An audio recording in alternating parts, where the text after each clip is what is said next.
Welcome to the Refine and Shine, the podcast dedicated to mastering the art of continuous improvement and optimizing every aspect of your life. I'm Angelina Rivera, your host, and together we'll uncover the secrets to refining our lives, our habits, and our processes to unlock our inner brilliance. Join us on Refine and Shine, where we'll delve deep into achieving more in life without the burnout and without all the stress. This podcast is your platform for a more fulfilling life through continuous improvement and personal growth. In each episode, I and a diverse array of guests discuss practical strategies for up-leveling every aspect of your life. From developing good habits and organizing your space to refining your mindset and personal goals, we're going to explore it all. Our guests share personal stories about the systems they've developed or systems they've used and the tweaks they've made in their lives when refinement was needed, allowing them to truly shine. Listen to Refine and Shine to learn how you can implement continuous improvement techniques in your daily routine, develop and maintain healthy habits that lead to success and satisfaction, organize your life to reduce the stress and increase your productivity, foster a growth mindset that propels you to new heights. My mission is to inspire you to take bold action, make positive changes, and become the best version of yourself. Whether you're aiming to elevate your career, nurture meaningful relationships, or enhance your overall well-being, Refine and Shine is your guiding light. With over 25 years of experience in continuous improvement, I help businesses streamline their processes, establish efficient work areas, and implement standard work protocols. I have trained over 600 individuals and teams in process improvement, optimizing workflows, and enhancing overall operational efficiency.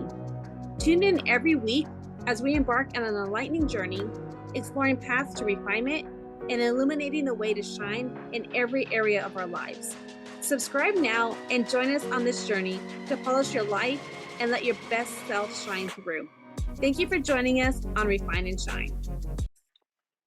Hello, everyone. Welcome back to another episode of Refine and Shine podcast. I am so excited for you all to get to know my guest today, Margot Grant Witz. She is a third-generation leader of Elizabeth Grant Skincare, which is a Canadian family-owned skincare brand founded more than 78 years ago by her grandmother, Elizabeth Grant. Originally from South Africa and now based out in Toronto, Margot earned her international business degree from Grenoble, École de Management, I think I said that right, in France before joining the company, where her forward-thinking approach brought Elizabeth Grant to a new generation of customers and global markets. Known for blending science, empathy, and authenticity, Margot continues her family's legacy of innovation through the brand's proprietary, I hope I say this right, tocilinium complex, an ingredient born from resilience and refined through decades of research. She leads with the belief that we're not just selling creams, we're building a community. I love that. Emphasizing self-acceptance and real results over perfection. Beyond her role as vice president and brand ambassador, Margot oversees EG Cares, the company's charitable division, providing education and skincare to women facing health challenges. In fact, she frequently participates in workshops for women living with cancer, reflecting her deep commitment to giving back and empowering others to feel confident in their own skin. So thank you, Margot. Oh, that's so amazing. And thank you for being a guest here today. Thank you so much for having me and giving me the opportunity. And you were so close. It was Jerusalem, but you're not too far off. Oh, thank you for that. I just love all the things that you're doing. And one, just congratulations, to your family for having a business for over 78 years. I mean, entrepreneurs and forming a brand and all of these things is hard work. And to have this for, 78 years, or I think 78 years, I said, that's a long time. So kind of just take us back to wherever you want to take us back to, and how, when you took over, all the things that you went through and how it was even growing up having this brand, family brand. I think I'm really grateful and really lucky that my grandmother never took no for an answer. And what I mean by that is, unfortunately, my grandmother suffered from bomb blast damage during World War II, and she was a makeup artist in Elstree Studios. And all she wanted to do was go back to work. And all she wanted to do was continue that independent life that she was creating and be happy and healthy and look in the mirror and love what she saw. And when she had bomb blast damage, she didn't look in the mirror and loved what she saw. And I think that's a universal truth for women. Mhm. All women want to look in the mirror and just love what they see. And so when she went on a mission to fix her skin, she didn't go on a mission to start a skincare company. She just wanted to feel comfortable. And it was when she felt that she repaired her skin enough, thanks to Jerusalem, which helped to remove all signs of physical scarring from the appearance of her skin. She was working on Miss Vivian Leigh from Gone with the Wind, not the movie Gone with the Wind, just the actress, because the Mhm. movie was shot at a different time. And Miss Lee looked at my grandmother and said, "You have gorgeous looking skin. What do you use?" And a light bulb went off to my grandmother saying, "Well, if I feel this way and the most gorgeous woman in the world feels this way, maybe other women feel this way too. And we're just not talking about it." And that sort of started the whole journey for over 78 years and counting to help to change the narrative around the aging process because aging really is a blessing. It's not something that everyone is afforded. And quite often, women over the age of 40 are meant to feel that they should disappear, that the space that they took up hits its prime. We've hit the ceiling, and thanks so much. But there's so many more opportunities and chapters and stories and pages to be written 40, 50, 60, 70, 80, 90, and God willing, 103, like my grandmother. So when I joined the company, I was in my 20s, and my mom decided to relaunch the company in 1999 with my grandmother. And my mom and my grandmother aren't related by blood. My mother was married to my late father, my grandmother's biological son. So to work with your mother-in-law, that's a whole different chapter and a different podcast altogether. But what was so interesting is my grandmother always said, "You're going to get a lot of no's in life. You just need one yes."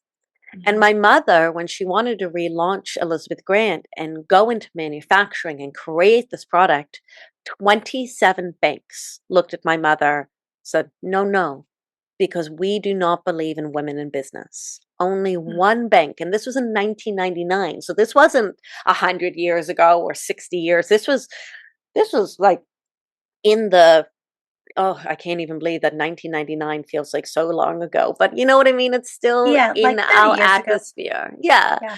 But I don't know how that can be because really I'm only 24. No, I'm joking. That's the whole joke on it. But to hear that she also only had one bank to say, "Yes, we believe in you." And she got 5,000 Canadian dollars to start relaunch the company. And for 28 years and counting, that little tiny belief from the external validation allowed this incredible monumentous company to be built. And then when I got to join, which was really a privilege, I had the luxury to learn and I had the luxury to grow and I had the space to find my voice. So I did a bunch of different things in the company and that was super great and super fun. But what's so nice is to know that when I went to the table with an idea, with a voice, I earned the spot at the table because Mhm. I was happy to clean, I was happy to pack envelopes, I was happy to make my way up the ladder.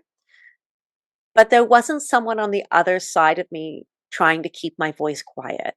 And I think growing up in a female empowered entrepreneurial company where 85% of our team are women, it's a really nice space to carve yourself out in. I love that. I love that. I work in manufacturing for over, well, 30 years. And that is so true. Like for me, I'm in a male dominated industry. And so then, you're scared to like raise your hand if you think something might not work right or you have a suggestion. And many times I stopped and did not raise my hand because I didn't want to be made fun of or put down or told that my thoughts or my suggestions were, dumb or things like that. And so I love that what you said is that you're able to voice your opinion and or voice a suggestion for improvement. I'm an improvement specialist, so I love that. And you weren't put down for it; you were accepted. I also love that you said you worked your way up into the company. You weren't just like, oh, your family's. We're just going to put you on the top. I lovely respect that.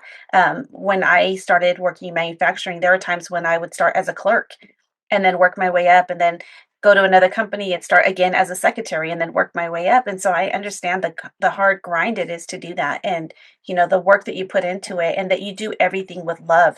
And so thank you for that. And so with all the things that you said, I mean, I think that's an amazing story, is that, one person believed in your mom to relaunch the company and said yes out of so many people. And I think that so many of us are scared because we don't want to hear no.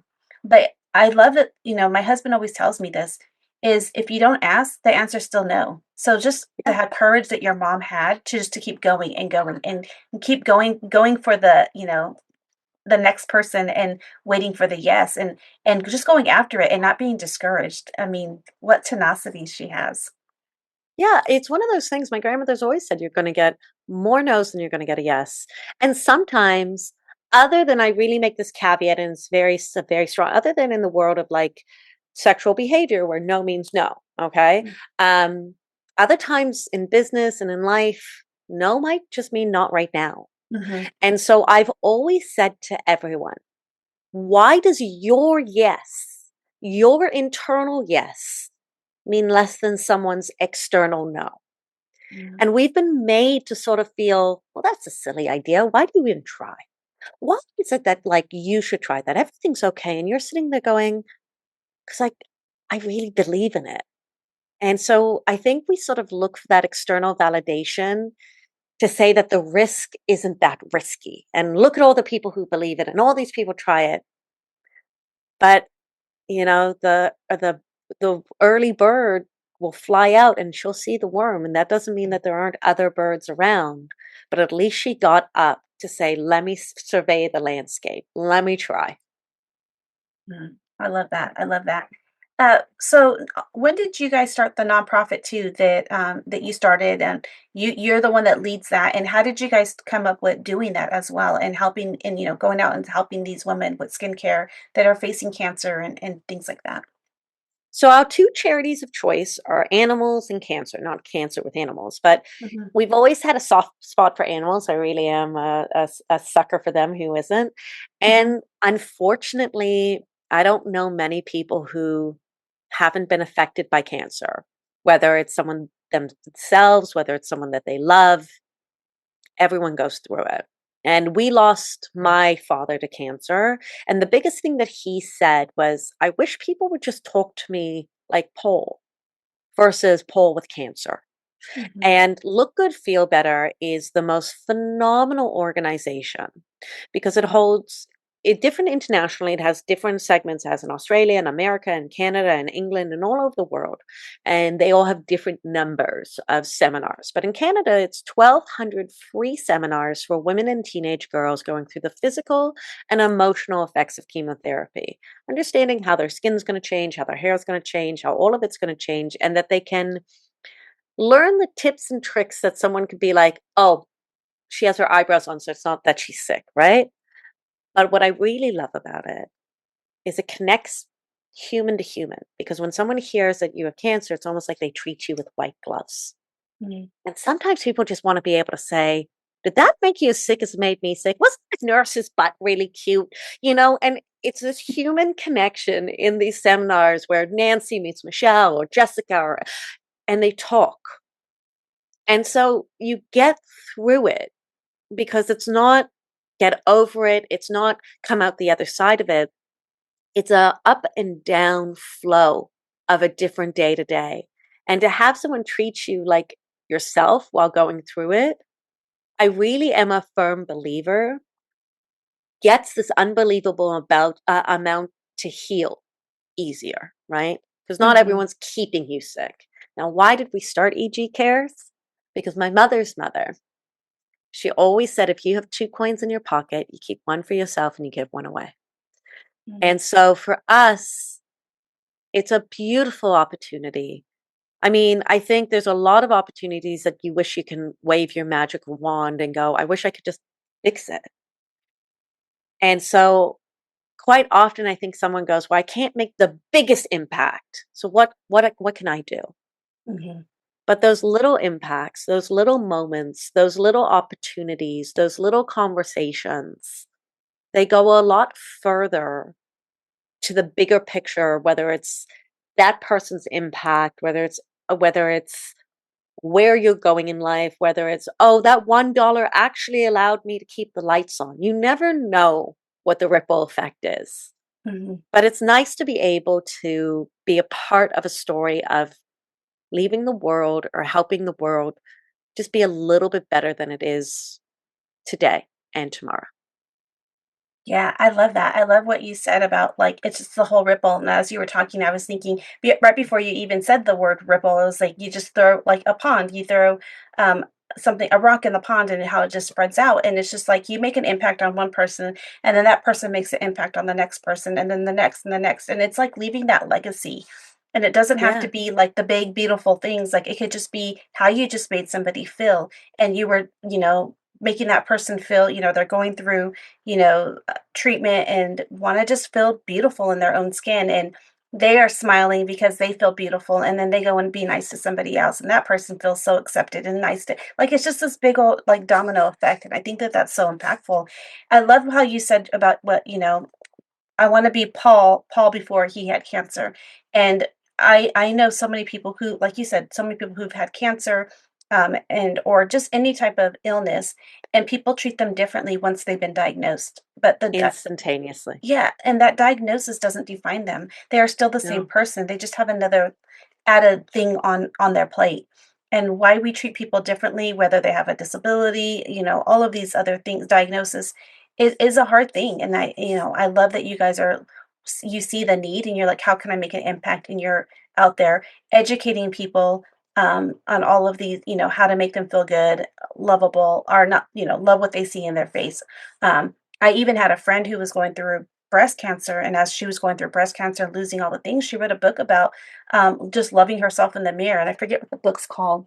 I just had it. I was just reading it the other day, but it's just loving yourself in the mirror. And that's whether if we have a diagnosis or not. We just have to love ourselves, love who we see, and that's such a hard thing for people to do. And I was just curious. I mean, your grandma, when she was struggling with all these things that she had, how long did it take her from the time with the scars and the blast that she had before she, started to love herself in the mirror? Do you know that?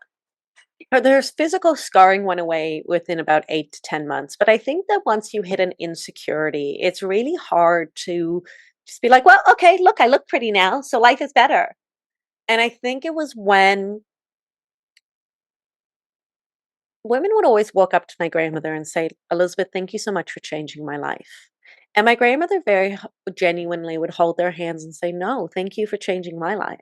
Thank you for giving me a reason to get up in the morning. Thank you for giving me a reason to enjoy what I do. Thank you for like not putting me out to pasture. So I think physical insecurity can go away externally. But when you know internally the impact of goodness, the impact of I'm doing something and it's making a difference. And I always say we're not curing cancer, but I love making women know how exceptionally amazing they are. And of course, men. That men have, I'm not saying all men, okay? So a lot of men have it much easier. They walk out, they're like, I'm great. And you're like, yeah, okay. But there are a lot of women will turn around and always be made to be smaller or not enough. And quite often it's also at the hands of other women. I always say a lot of women are like a crab in a bucket. I'm going to pull you down as soon as you get up to that shiny and bright spot. And I'm a firm believer that every woman has an incredible crown. We can all polish and shine it together. And there's always space for each one of us. So I think when we're able to let our guard down a little bit, be open and honest with our insecurities, and sort of shine light into the parts that we're trying to keep quiet, it's a very freeing experience for someone to step into their own light. I love all that you shared. I mean, the confidence and all the things, and just, I think it's just so beautiful. And I was just wondering, just curious, have you ever felt unconfident, or have you always felt this confident and loving yourself because you've grown up with this inspirational grandmother and everything? Not at all. I think when you my favorite is, you look back at a photo of yourself and you're like, "Oh, I wish I had that body now." But at the time when you're living in that body, you're comparing yourself to someone else. You never get to really enjoy where you are.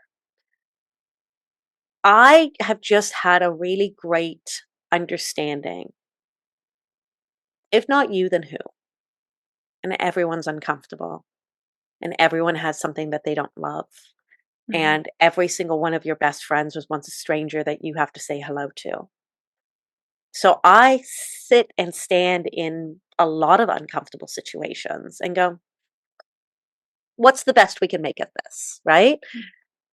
And I will go to a lot of events or a lot of social engagements by myself, and I might not know anybody in the room. But I will, sure as anything, go up to you and be like, "Oh my god, I love your shoes," and da da da da. And I'll be an icebreaker. And when I see somebody who is a little, my mother always says dirt under their nose a little bit, I will melt you. I was in a store the other day and this woman was just morose. I think that's the nicest way I can say. And you could tell whatever was going on was not a happy day for this lovely lady. And I Mhm. just looked at her and I'm just like, I love your sparkles. Like, you are wearing a very sparkly thing. I really love your sparkles. Tell me all about it. And her whole being softened. Her whole Mhm. being was just like, I love a sparkle and I love a shine. And almost like, thank you for noticing me as a person versus the role that I'm partaking in today. Because your job title is genuinely meaningless. Mhm. It's because it can change like this. One day you can be up, the next day you can be down, right? So if you can really go out of your way to say, I'm uncomfortable too. What makes you uncomfortable in the situation? We have a lot more in common than we do not. And when you see someone Mhm. who's like, oh my God, she has everything together, maybe. And maybe she's just as insecure as you, but she just has a better way of hiding it. Mhm. I love that. I love that. When I go to events, or I always try to find one person who maybe be off by themselves, and I'm like, they're just like kind of set back, and I'm like, I want to meet that person because I know that they may not have that confidence or just don't know anybody, so I want to be the first person they get to meet. And I don't have, I haven't always had that confidence either, but it's something that you acquire, and I'm like, just do it scared, right? Do Just it do it scared. scared. Yeah, yeah. Is your business constantly busy, but still inefficient? If your team is working hard but things keep falling through the cracks, it's not a people problem, it's a process problem. This is where Refine Consulting comes in. I help businesses simplify operations and build systems that actually work. Here's how I do it, in just a few days. First, we get clarity. We identify where your time, energy, and money are being wasted. Then, we map your process, step by step, so you can actually see what's happening. Next, we simplify. We cut out delays, redundancies, and anything that's slowing you down. Then we build a system your team can follow, so everything doesn't depend on you. And finally, we implement, so you walk away with a clear plan and real results. No more guessing, no more chaos, just better systems. If you're ready to streamline your business and get your time back, go to refineconsultingllc.com and book your free discovery call. Let's refine your processes and help you shine. Um, I'm curious. So, did you, when you grew up, so, did you envision joining the family business, or did you have other No, dreams of what you wanted to do first? I was an English teacher. I was a high school English teacher. And my mom said, and I was in university at the time, and I was in McGill, which is in Montreal, and I really liked it. I really just loved living my best life, even though it was frigid in winter. And I was like, okay, I think I want to get another degree. And my mom said, that's so sweet. And my mom was an English teacher. That was her history. She's like, that's so sweet. Um, you're going to join the family company. And I was like, but I'm not ready to.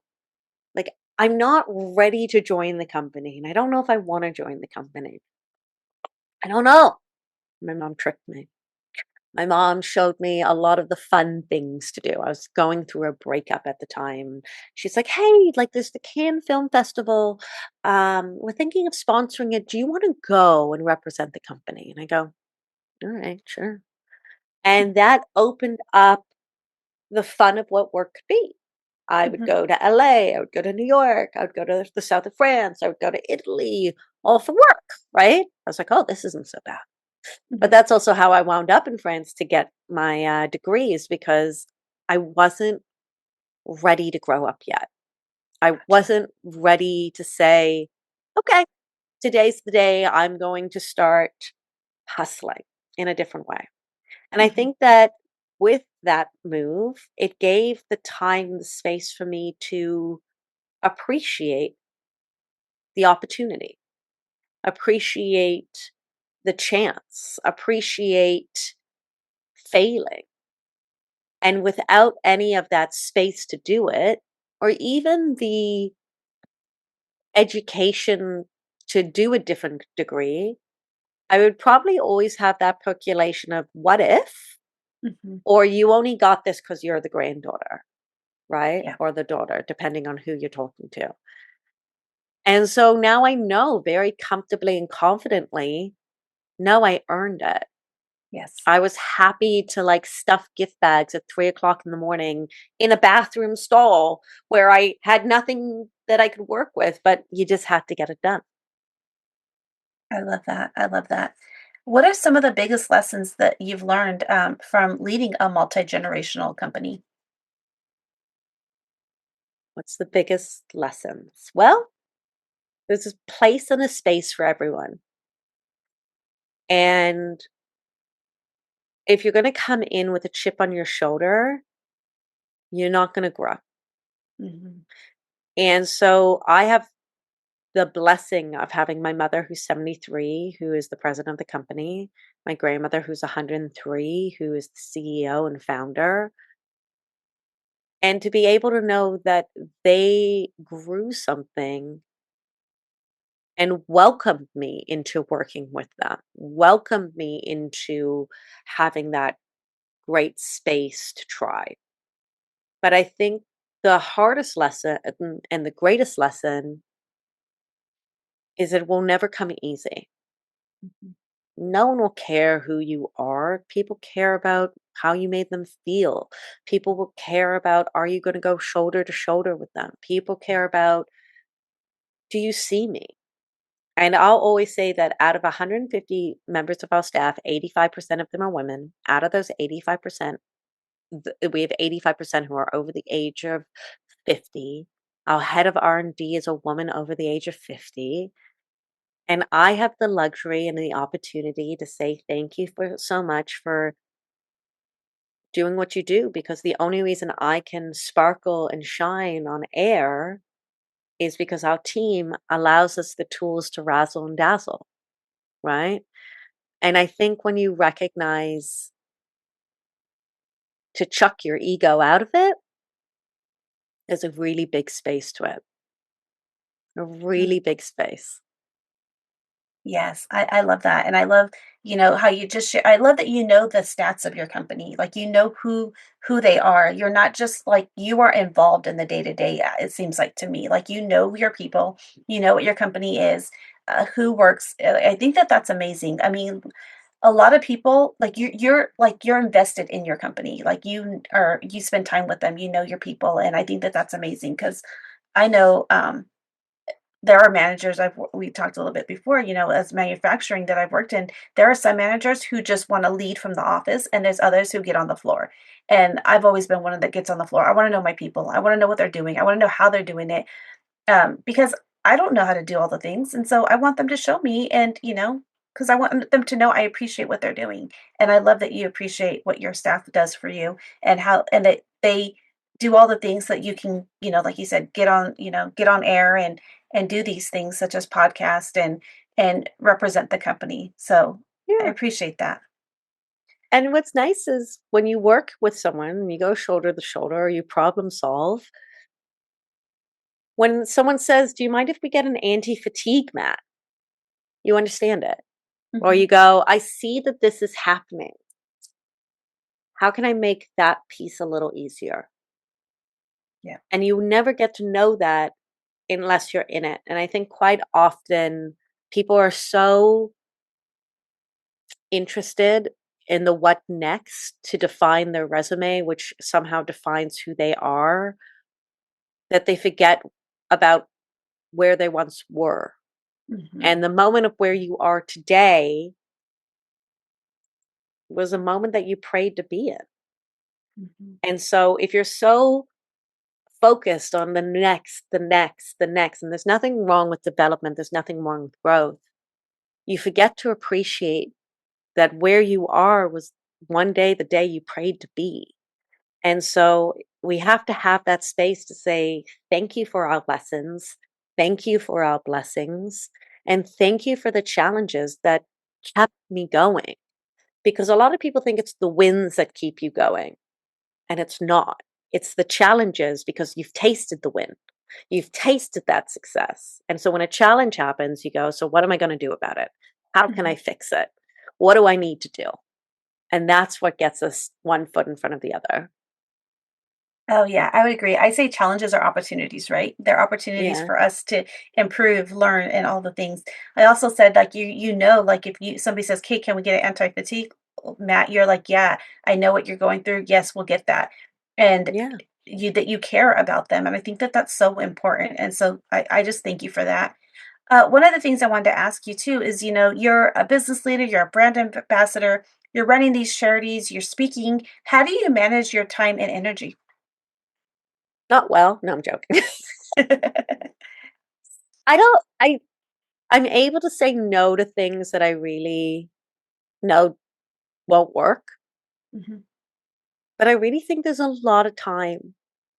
There's a lot of time to sort of balance. You just have to carve it out, if that makes sense. If you're like, the only day that I can be with my kids are Saturday and Sunday. Let's just use the easy of the weekend.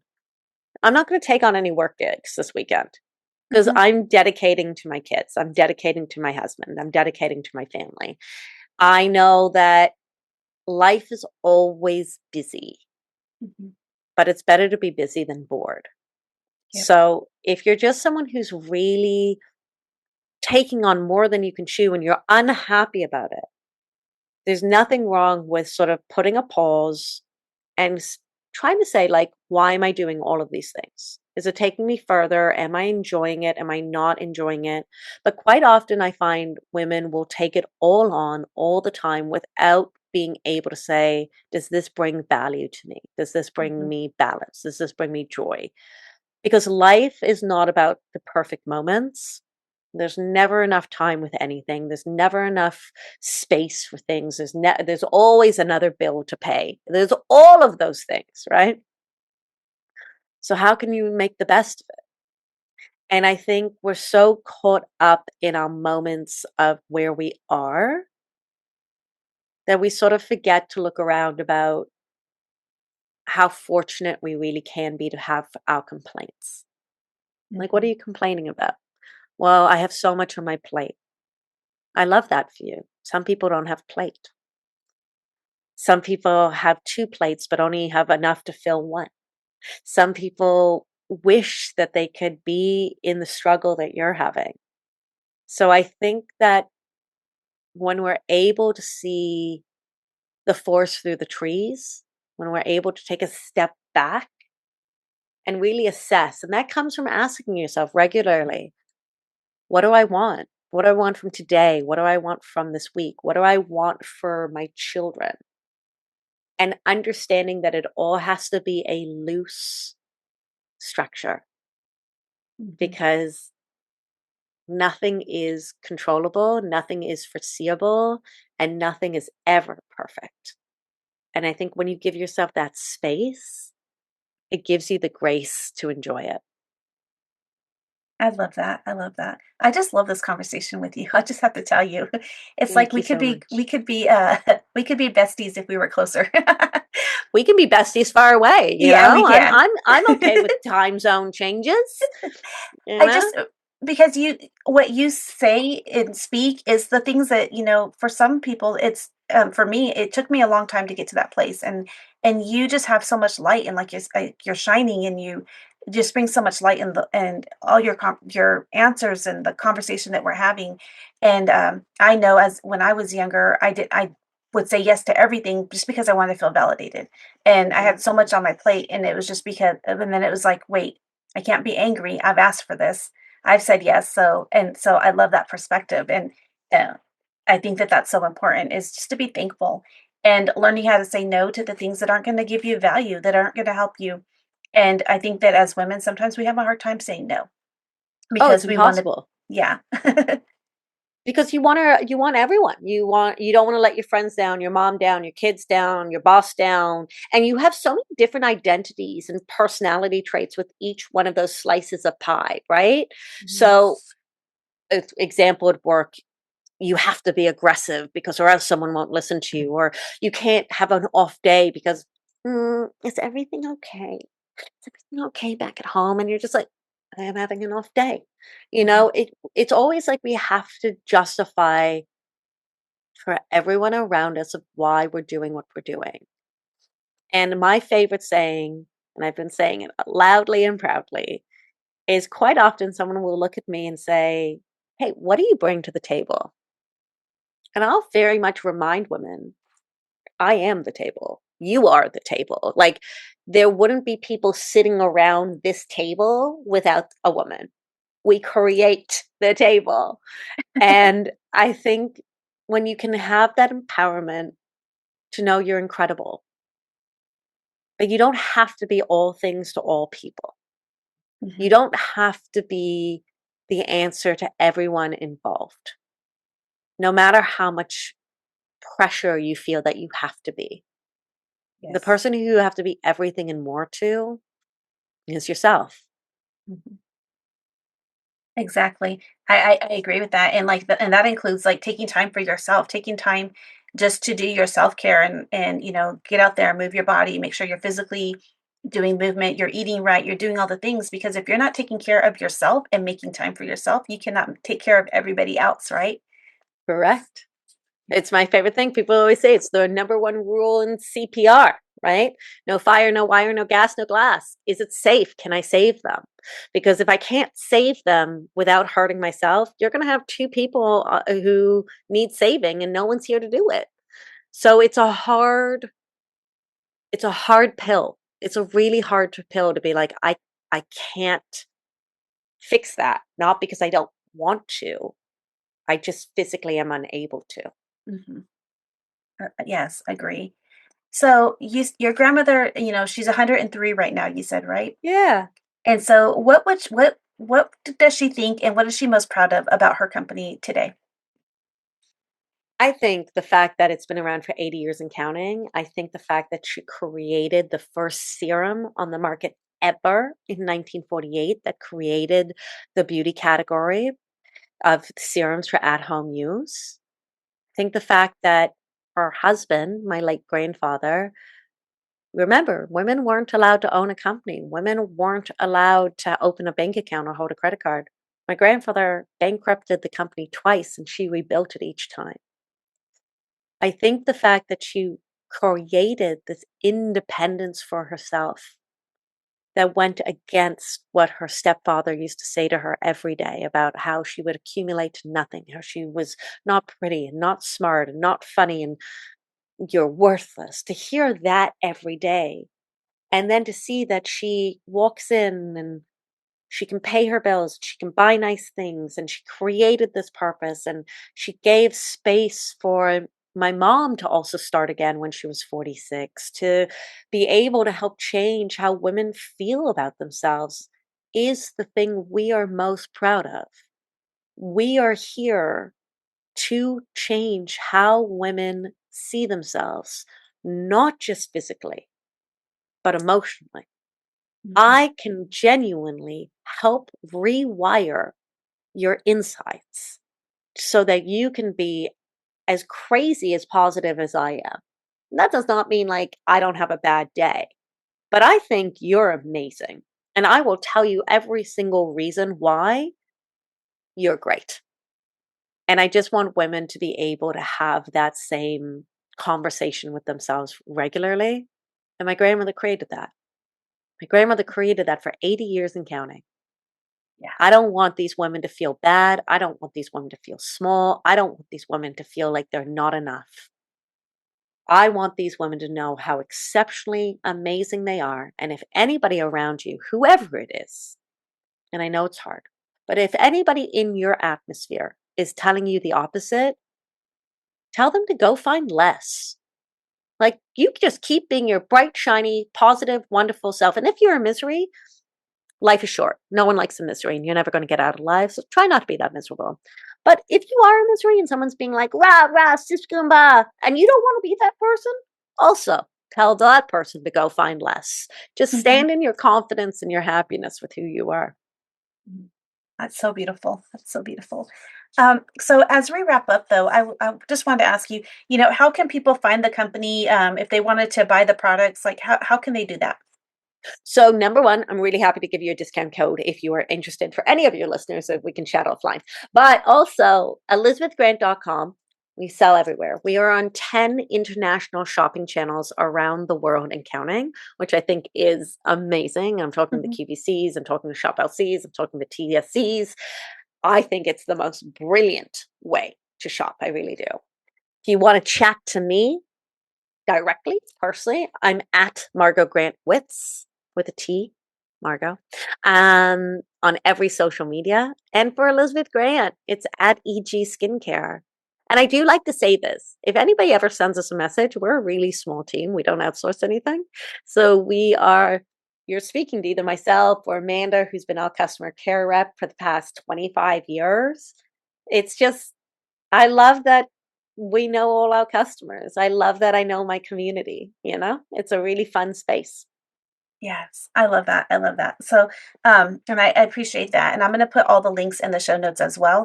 And, I just love that how you're making women feel and with your charities and with all the things that you're doing. I think that what this brand has built is so amazing. And so, I want to thank you for that. The last thing I wanted to ask you, that I ask all my guests, is what is one thing? It either could be a word, a phrase, a quote, a book to read, some type of action that my listeners can do today in order to help them refine and shine. Okay, so this is going to sound like easier said than done, Margot. But I like this as a reminder, and I tell this to my son every single day. Love and happiness are verbs. They're action words. So what that means is you got to put action into it. It doesn't make it easy. It doesn't make it seamless. But quite often people go, oh, the grass is greener on the other side. No, the grass is greener where you water it. And I think you have to water yourself. Let yourself grow. If you're not going to be your best friend and your greatest champion, you can't expect the world to do that for you. So if you remember that love and happiness are action words, they're verbs, and you start saying, this made me feel really good. This didn't make me feel very good. Why did that not make me feel so good?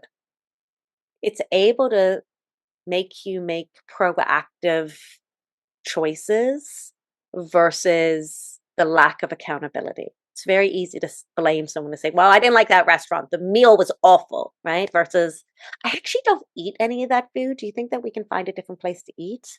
Oh, hello, hand. But it's just it's one of those things. I really think, and like I said, if someone is keeping you dull, go find less. And go find the person who deserves to let you sparkle and shine, because you're the greatest person to do that.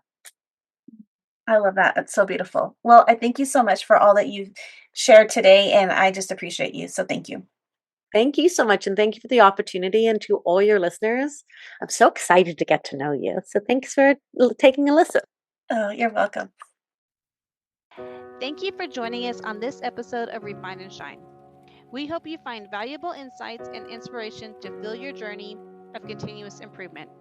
Remember, the key to success lies in refining your processes and letting your inner brilliance shine. If you've enjoyed this episode, be sure to subscribe to the podcast and leave a review. Your feedback is greatly appreciated and helps us reach more listeners like you who are eager to refine and shine in all areas of life. Stay connected with us on social media for updates and additional resources and behind-the-scenes content. We love hearing from our listeners, so feel free to reach out with any suggestions, questions, or success stories you'd like to share. As we wrap up, remember that the power to transform your life lies within you. Keep striving for growth, embracing change, and seeking opportunities to refine your skills.